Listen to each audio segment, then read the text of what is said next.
Assalamualaikum warahmatullahi wabarakatuh.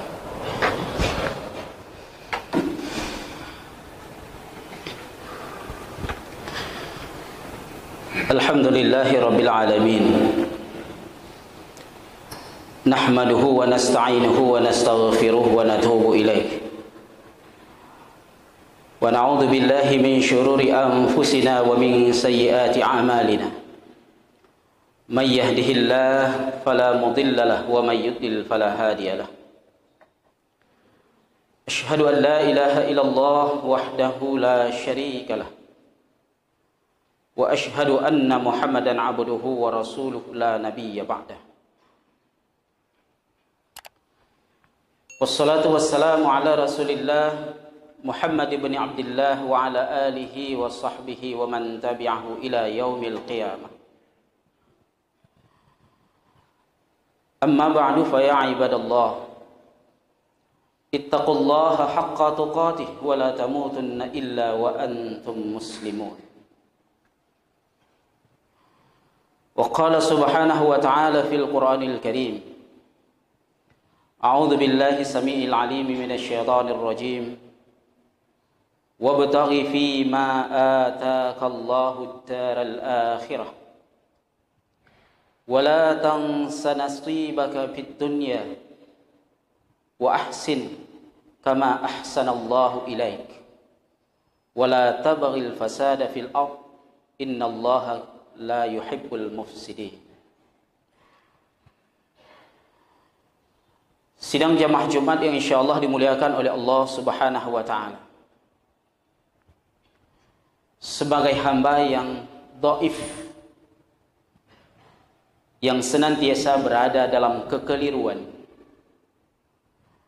hendaklah di setiap saat dan waktu kita bertahmid, bertakbir, bersyukur, mengkuduskan Allah Subhanahu wa taala yang terus-menerus memberikan perhatian yang begitu besar kepada kita dengan berbagai anugerah kenikmatan dalam perjalanan kehidupan kita sampai ajal menemui kita pada saatnya nanti. Seiring dengan itu kita berselawat kepada Rasulullah Muhammad sallallahu alaihi wasallam, keluarga dan sahabatnya yang telah memberikan keteladanan terbaik kepada kita, yang semoga saja perjalanan kehidupan kita adalah kehidupan yang selalu mendapatkan pelajaran-pelajaran penting dari kehidupan Rasulullah SAW dan sahabat-sahabatnya, yang dengan karena itu kita terus berusaha untuk menjadi lebih baik. Akan tetapi saat yang sama bukan berarti kita menyatakan diri kitalah yang paling baik. Jamaah yang insyaallah dimuliakan oleh Allah Subhanahu wa taala. Di setiap pertemuan Jumat, para khatib senantiasa mengajak kita untuk selalu meningkatkan keimanan dan ketakwaan kita kepada Allah Subhanahu wa taala.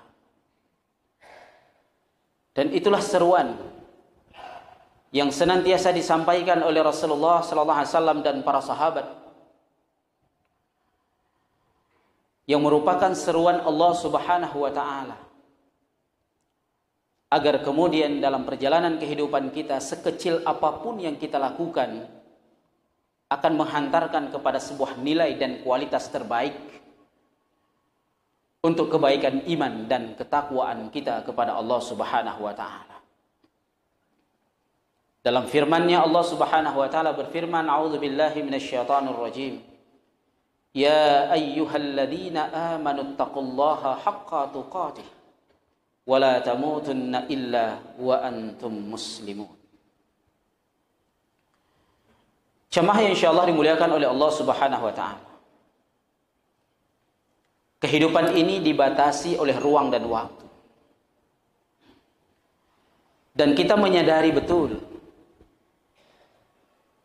bahwa ada saatnya kita harus berhenti dari kehidupan ini, yang disebut kemudian dengan kematian. Maka salah satu wasiat Rasulullah sallallahu alaihi wasallam kepada kita adalah perbanyaklah mengingat mati. Dan orang yang paling cerdas di antara kalian adalah orang yang banyak mengingat mati. Karena dengan mengingat mati akan memberikan sebuah kesadaran kepada kita bahwa kehidupan ini berbatas oleh usia. Ada jumlah usia yang sudah dibatasi oleh Allah Subhanahu wa taala, di mana Allah tidak pernah memberitahukan kepada kita jumlah batas usia kita. Akan tetapi batas itu pasti. Ada yang batasannya singkat, sedang, atau bahkan ada yang panjang. Tapi sepanjang apapun usia itu, tetap saja berbatas pada ukuran puluhan tahun. Sedikit atau bahkan sangat jarang kita menemukan ada orang pada hari ini yang usianya bisa melampaui 100 tahun. Jemaah yang insyaallah dimuliakan oleh Allah Subhanahu wa taala. Dalam kehidupan ini semua yang kita nikmati adalah titipan, pinjaman, amanah yang harus kita pertanggungjawabkan di hadapan Allah Subhanahu wa taala. Sesedikit dan sekecil apapun itu. Bahkan tubuh yang kita gunakan ini, casing yang akan menjadi bangkai saat dipisahkan dengan ruh ini, pun harus kita pertanggungjawabkan di hadapan Allah Subhanahu wa taala dalam jangka waktu yang Allah pinjamkan kepada kita selama sekian puluh tahun. Selama sekian waktu itu, tidak ada hal yang tidak akan ditanya oleh Allah Subhanahu wa taala sebagai sebuah pertanggungjawaban. Maka dengan mengingat kematian tersebut akan memberikan sebuah kecerdasan spiritual kepada kita untuk terus mempersiapkan nilai dan kualitas diri kita, amal kita, kebaikan-kebaikan yang itu adalah untuk diri kita, yang akan diberikan kembali sebagai jaza, sebagai fauzan alimah, sebagai sebuah balasan nilai dari sisi Allah Subhanahu wa taala pada kehidupan yang tidak ada lagi kematian. Dan kehidupan tersebut didahului oleh kematian. Kehidupan yang Allah Subhanahu wa taala sudah beritakan hal itu sejak wahyu pertama diturunkan kepada Nabiullah Adam dan Nabiullah Nuh alaihi wassalam. Berita pertama yang selalu diturunkan oleh Allah kepada para nabi dan rasul adalah berita akhirat. Berita kiamat. Dan inilah pula yang menjadi alasan umat-umat di setiap periode zaman para nabi dan rasul itu menolak untuk beriman. Karena berbicara tentang akhirat, berbicara tentang kiamat adalah berbicara tentang sesuatu yang gaib di luar jangkauan logika manusia dalam kehidupan duniawinya. Jemaah yang insyaallah dimuliakan oleh Allah Subhanahu wa taala. Ada begitu banyak ayat yang diturunkan oleh Allah Subhanahu wa taala di dalam Al-Qur'an yang ketika kita membacanya semuanya, kebanyakannya mengingatkan kita kepada kematian dan akhirat. Di antaranya akan kita bacakan dalam pertemuan ini beberapa ayat. A'udzubillahi minasyaitonirrajim. Kaifa takfuruna billahi wa kuntum amwata. Bagaimana kamu akan mengingkari Allah Subhanahu wa taala padahal kamu tadinya mati, tidak ada. Fa ahyakum.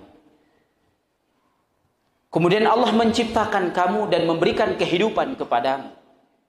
thumma yumitukum, kemudian akan mematikan kamu. Thumma yuhyikum, kemudian akan dihidupkan lagi nanti dalam kehidupan berikutnya. Thumma ilaihi turja'un, kemudian dalam kehidupan itu kalian semua akan kembali kepada Allah Subhanahu wa taala. Ibnu Katsir di dalam tafsirnya menjelaskan ayat ini akan kekuasaan Allah Subhanahu wa taala di dalam menciptakan segala hal, termasuk di antaranya adalah kehidupan dan kematian. Bahkan kehidupan yang berikutnya yang belum terbayangkan oleh logika kita. Tapi Allah Subhanahu wa taala sudah memberitakan hal itu dan bagaimana keadaan kondisi manusia dalam kehidupan tersebut. Maka menjadi naif sekali ketika manusia sudah mengetahui akan hal ini, sudah mendapatkan informasi akan hal ini, tapi kemudian dia ingkar kepada Allah Subhanahu wa taala.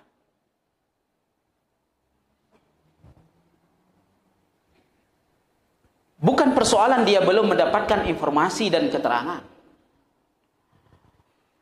tapi dia sudah membacakan ayatnya, sudah memahami ayatnya, sudah sering mendengar dari berbagai suara dan mulut tentang peringatan-peringatan ini. Tapi entah mengapa seolah ia tidak beriman kepada Allah Subhanahu wa taala dan dengan sangat gampang ia membelakangi Allah Subhanahu wa taala. Dan itulah yang diingatkan oleh Rasulullah sallallahu alaihi wasallam terhadap orang-orang yang tarkus shalah, yang meninggalkan salat. Maka jemaah yang insyaallah dimuliakan oleh Allah Subhanahu wa taala, ketika kita sudah mendapatkan informasi ini dan meyakininya dengan sepenuh hati dalam keimanan kita, hendaknya lah kita kemudian kita mempersiapkan amal terbaik kita. Sebaik mungkin amal itu, sesempurna mungkin, sesuai dengan tuntunan yang telah diberikan oleh Allah dan Rasul-Nya kepada kita.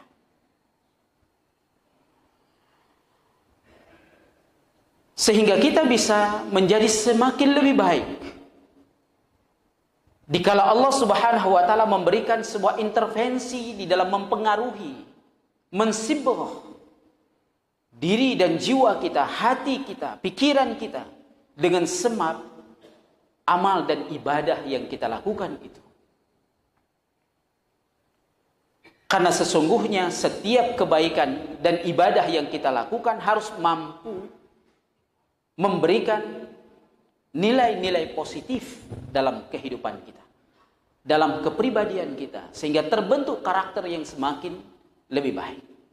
Tapi lagi-lagi kita diingatkan bahwa kita tidak dibenarkan untuk mengatakan diri kitalah yang paling baik. A'udzu billahi minasyaitonir rajim. Tabarakalladzi biyadihil mulk wa huwa ala kulli syai'in qadir. Maha suci Allah yang menguasai segala kerajaan dan dialah yang maha berkuasa di atas segala sesuatu. Alladzi khalaqal mauta wal hayata liyabluwakum ayyukum ahsanu amala.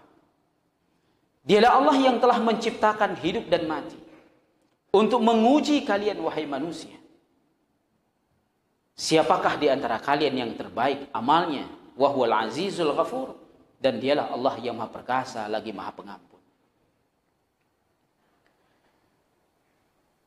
Mungkin dalam hati kecil kita akan bertanya, amal yang bagaimanakah amal yang terbaik itu?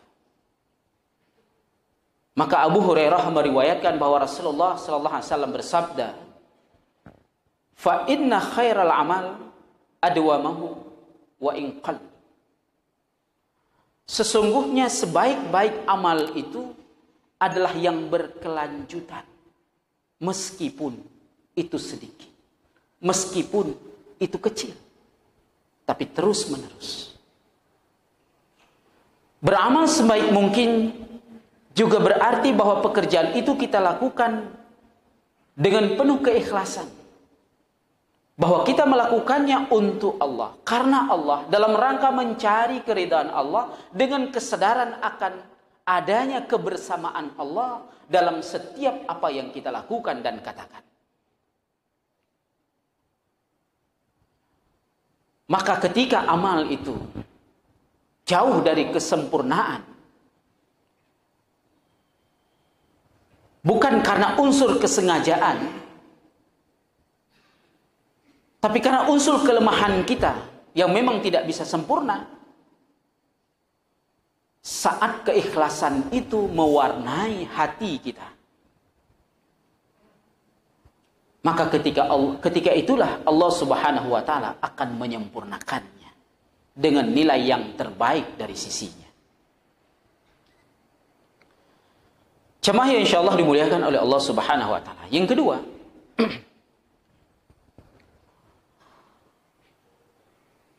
karena waktu yang diberikan oleh Allah Subhanahu wa taala dalam kehidupan kita berbatas. Dan singkat sekali batasannya. Karena kita tidak tahu sampai kapan batasan itu. Bisa jadi esok, lusa, bulan depan, tahun depan, atau beberapa tahun lagi. Maka di antara amal yang perlu kita siapkan adalah amal yang setelah kematian kita masih akan terus mengalir nilai dan pahala untuk kita, yang disebut dengan jariyah.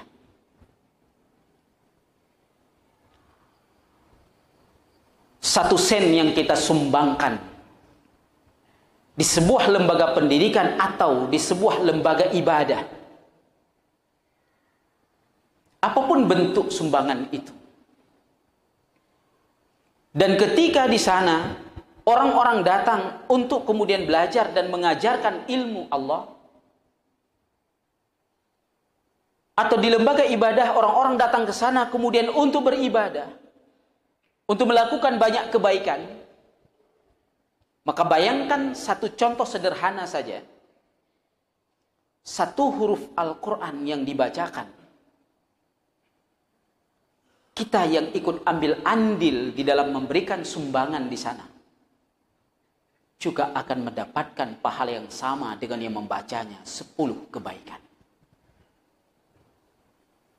Dan lebih luar biasa lagi, jika yang membaca ia mendapatkan dari yang ia baca 10 kebaikan, tapi yang memberi sumbangan itu ia akan dapatkan 10 kali berapa orang yang baca.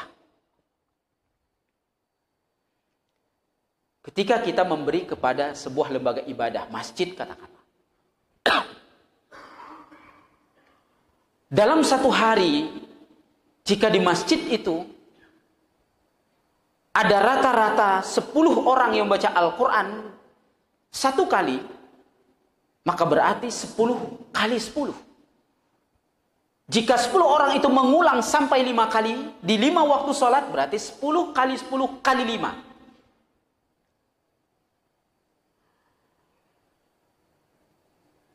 Itu baru satu huruf. Demikian juga di lembaga ibadah, di lembaga pendidikan.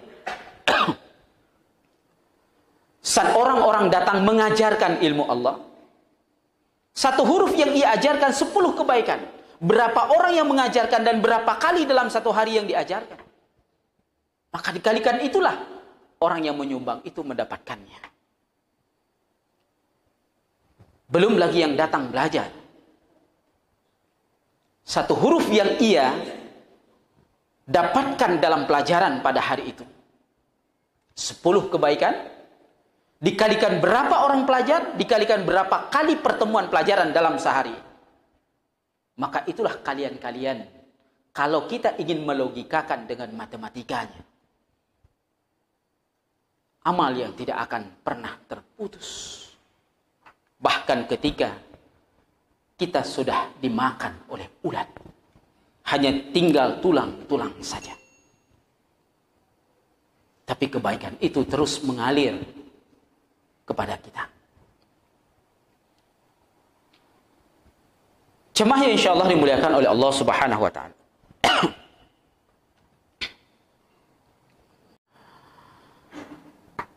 Yang ketiga,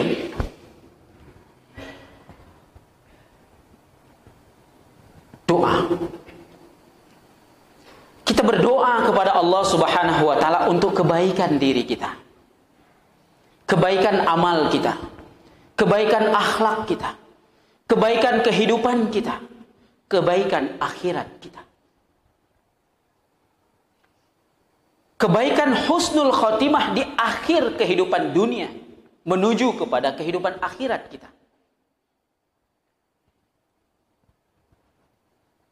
Sebagaimana doanya Nabi Yusuf alaihissalam yang diabadikan oleh Allah Subhanahu wa taala di dalam surah Yusuf ayat 101. A'udzubillahi minasyaitonir rajim.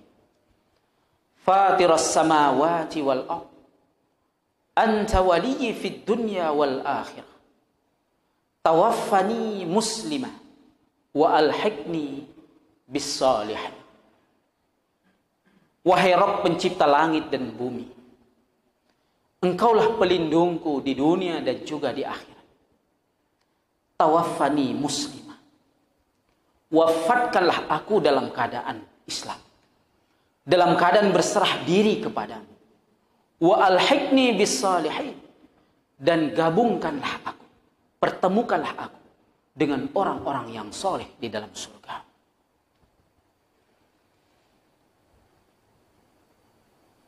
Rasulullah SAW memberikan sebuah gambaran kepada kita. Diriwayatkan oleh Abu Daud. Man kana akhiru kalamihi la ilaha illallah dakhalal jannah. Barang siapa yang akhir kalamnya, akhir perkataan dalam kehidupannya adalah kalimah thayyibah la ilaha illallah dakhalal jannah. Niscaya dia akan masuk surga.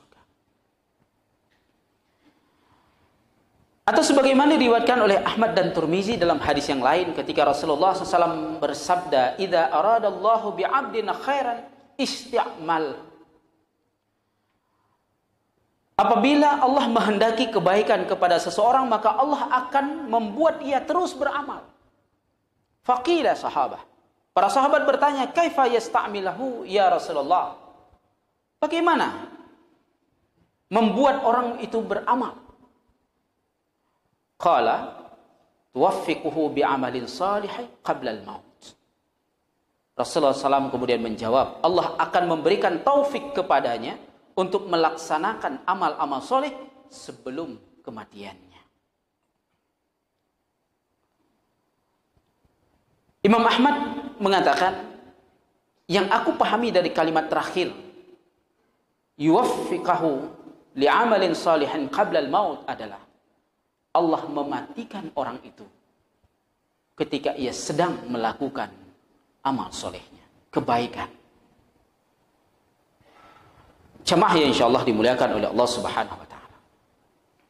Paling tidak 3 hal inilah yang harus terus kita lakukan dalam kehidupan kita. Dalam rangka untuk memperbaiki kualitas kehidupan pada hari pertemuan dengan Allah Subhanahu wa taala. Dengan penuh harapan kita akan dijadikan oleh Allah Subhanahu wa taala sebagai salah satu dari hambanya yang akan dipanggil olehnya dengan panggilan yang begitu luar biasa menyejukkan. Dan Allah mengatakan kepada kita, wahai hamba-hambaku, irja'i ila rabbika radiyatan mardiyah. Kembalilah kepada Rabbmu dalam keadaan ridho dan diridhoi. Fadkhuli fi ibadi wadkhuli jannati. Barakallahu li wa lakum fil Qur'anil azim. Fa'tabiru ya ulil absar wastaghfiruh innahu huwa ghafurur rahim.